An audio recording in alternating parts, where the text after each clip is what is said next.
title and the words on the screen being displayed now are self-explanatory. It's already hated by the public, and I gotta say, it's unfair because this guy doesn't even seem that bad. Credible leaks say that it will evolve into a giant ape that beats a drum. Who knows, that drum could end up being used for a really cool signature move. The fact that it's a monkey in general could lead to a really cool final evolution. The grass type pattern states that all final evolutions of the grass type starters evolve into something that's sort of prehistoric themed. Therefore, a giant ape that has to do with something prehistoric could lead to a really cool type combination. And I know that the grass typing isn't a really good thing in Pokemon, but if it's combined with something else, it could actually be useful. Its design as well could also be cool. A Scorbunny Squad. I like the fact that they went with a bunny. Like, look at how adorable my dude is. The best part though is, the credible leaks point to it being a humanoid rabbit with the fire electric typing. Fire electric types isn't something we really see, and I think that type combination would be awesome.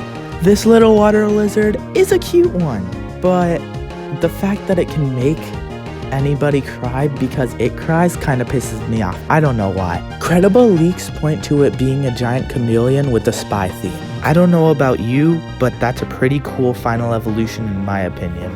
Sure, it's not confirmed. Grookey and Scorbunnies aren't either. But the fact that it's credible means if it's true, the spy theme plus the probable weapon it will get will probably lead to a really cool final evolution for Sobble.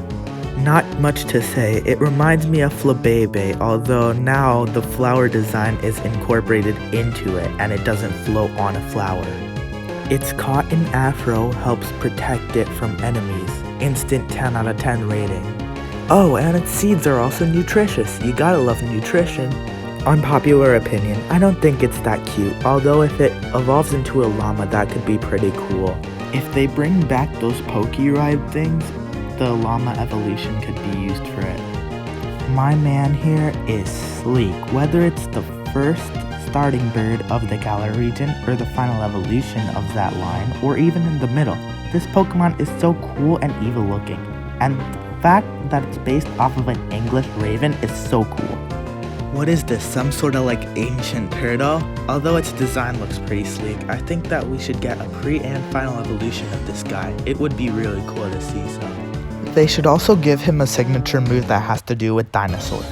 Sure, the fans are making fun of it because it's sort of semi-sexual, but the thing is, it's based off of strawberries, whipped cream, and candy. How could you hate that? There could be abilities and signature moves based off of strawberries, whipped cream, and candy.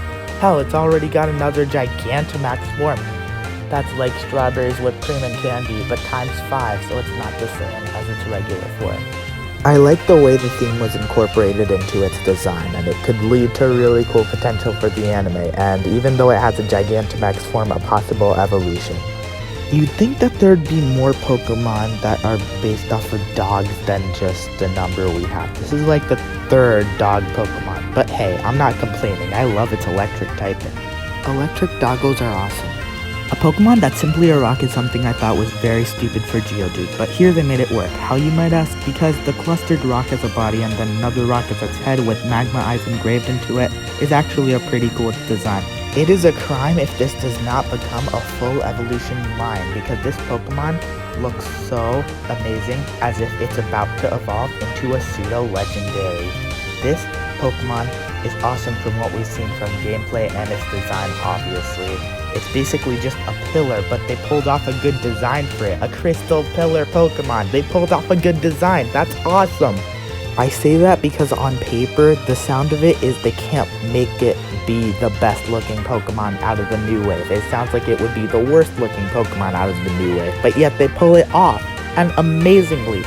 Like, props to you, Game Freak, props to you. Obstagoon is awesome because it's an evolution of a previously established Pokemon, but now in its Galarian form, making it original on its own. And guess what? It looks sleek and it seems sleek. Its typing is pretty good, and I think that it has a whole bunch of potential as a Pokemon. Probably one of the Pokemon you might take to the Elite Four if you've had it since the beginning. So yeah. I like it, and thankfully there's more Pokemon like this to come in the future. I already love it and its form changing and its signature move and its ability and what it brings to the Pikachu family. So far, this is one of my favorite new Pokemon out of all of them. We're not informed enough about this legendary, and that's a bad thing because all we have so far is not very interesting. Sure, it looks majestic, sure, it holds a sword, but the fact that it's some sort of like Greek wolf as well as its counterpart is kind of lame. And here is Zacian's counterpart being the main Pokemon of Pokemon Shield.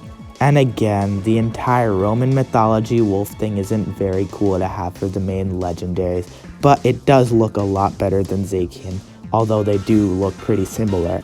So yeah, those were my thoughts on all so far revealed Pokemon of Gen 8.